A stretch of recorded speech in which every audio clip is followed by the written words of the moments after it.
Merci beaucoup, en tous les cas, Monsieur le ministre, de votre visite ici. J'avais plusieurs questions justement sur cette série de négociations de l'adhésion de la République de Macédoine, enfin, ou la Macédoine depuis 2004. Ce que vous évoquiez, les chapitres 23 et 28. Comment vous percevez les choses de Macédoine dans une dimension post-Brexit de ces négociations-là? Est-ce que pour vous, le Brexit, c'est un frein, au contraire, redonne de la cohérence pour les questions, justement, dans cette région-là, hein, des questions de proximité? Ça, c'est parce que c'est une question qui est délicate. La deuxième question elle est plutôt sur le type de coopération bilatérale que nous avons, mais qui, de fait, aussi sont des coopérations européennes. Je pense à la question des polices, à la question aussi administrative. Elles sont assez fortes entre la France et la Macédoine. Il y a aussi la coopération sécurité, donc dans une optique multilatérale. Est-ce que vous pensez que cette coopération-là peut et doit être améliorée aussi à l'avenir, ou au contraire, vous pensez que voilà, c'est dans l'état actuel, cette coopération-là est suffisante pour faire face aux défis du voisinage? Et puis la troisième question, plus délicate, c'est effectivement la relation avec les voisins. C'est ce qui est compliqué aussi pour nous, quand on parle de votre pays. Vous avez mentionné le nom, hein, donc on en est toujours là, je ne sais pas comment vous appelez. Il y a le souci, et c'est un souci historique aussi, hein, j'entends, qui héritait d'un héritage de l'histoire, mais il y a donc un différent avec la Grèce là-dessus. Il y a aussi les relations avec la Bulgarie qui sont assez compliquées. Comment est-ce que diplomatiquement on peut sortir par le haut pour que par le voisinage, finalement, on puisse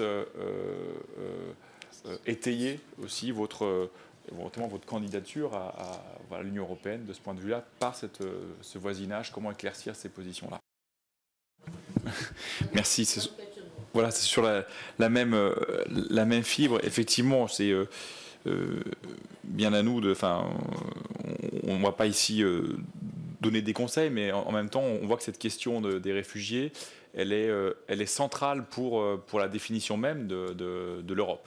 C'est-à-dire que on a parlé tout à l'heure des difficultés de votre pays dans une zone pas tout à fait pacifiée, mais pas au sens où on l'entend, mais parce que j'entends élargissement, mais élargissement, il faut justement trouver des politiques communes à la fois de voisinage et qui répondent à des soucis de politique européenne. Et je pense que c'est une méthode qui serait intéressante.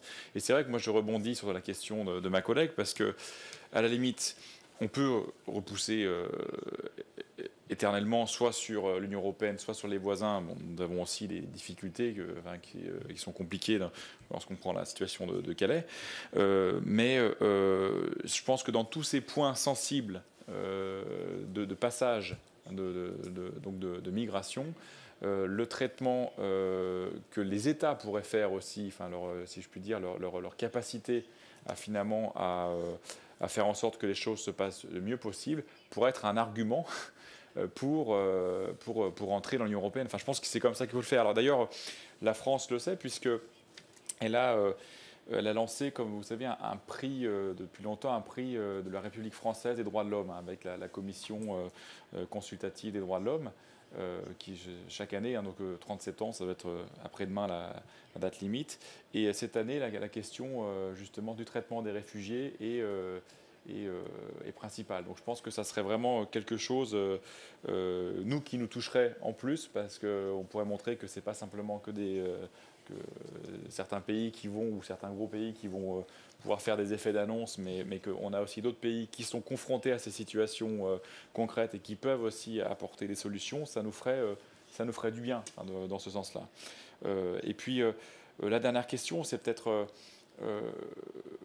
un peu au-delà des réfugiés, mais comme on parle des relations aussi bilatérales qui sont essentielles, il ne faut pas oublier que la République la Macédoine fait partie de l'Organisation internationale de la francophonie depuis 2001.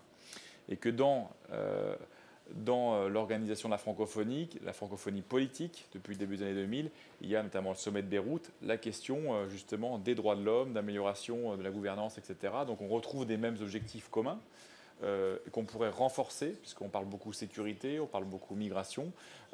Si on arrive à aussi aborder ces questions dans différentes enceintes, peut-être que ça pourrait renforcer et donner du poids à votre candidature.